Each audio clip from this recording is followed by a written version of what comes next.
फडणवीस, नड्डा, अमित शहांच्या निवासस्थानी दाखल. मंत्रिमंडळ विस्तारावर दिल्लीत चर्चा होण्याची शक्यता. अजित पवारही दिल्ली तर एकनाथ शिंदे मात्र मुंबईत.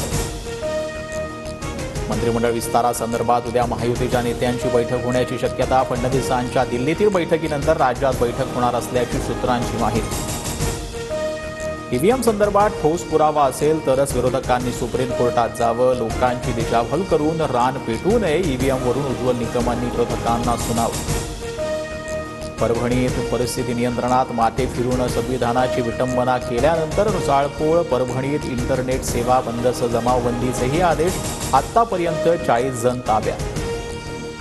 प्रकाश आंबेडकरांकडून जमावाला शांतता राखण्याचं आवाहन. तर संविधानाचा अपमान करणारा मागे कोणी सूत्रधार आहे का? रामदास आठवलेंचा सवाल. परभणीतील कृत्य माती फिरून केल्याची गिरीश महाजन यांची माहिती. माते फिरूला अटक केली असून सामाजिक सलोखा बिघडेल असं कृत्य न करण्याचं महाजनांचं आवाहन. मसाजोग हत्या आणि परळी व्यापारी अपहरणाचा तपास विशेष यंत्रणांमार्फत व्हावा. पंकजा मुंडेंची मागणी. दोन्ही घटनांसंदर्भात मुख्यमंत्र्यांशी चर्चा करणार.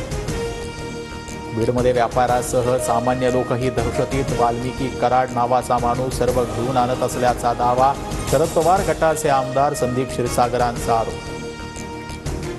अपहरण आणि हत्या झाल्याची घटना अत्यंत दुर्दैवी. घटनेच्या आडून कुणीही राजकारण साधू नये. मसाजोगमधील घटनेवरती धनंजय मुंडेंची फेसबुक पोस्ट. निकाल लागून 20 दिवसांनंतरही महाराष्ट्राचा गृहमंत्री कोण हे ठरत नाही. गुन्हेगारीच्या घटनांवरून राज्यातील कायदा सुव्यवस्था उद्ध्वस्त झाल्याची संजय राऊतांची टीका. कुर्ल्यातील अपघातावेळचा बेस्ट बसमधील थरारक सीसीटीव्ही समोर. धावत्या बसमधून नागरिकांच्या उड्या. अंगावर काटा आणणारी दृश्य कॅमेऱ्यात कैद.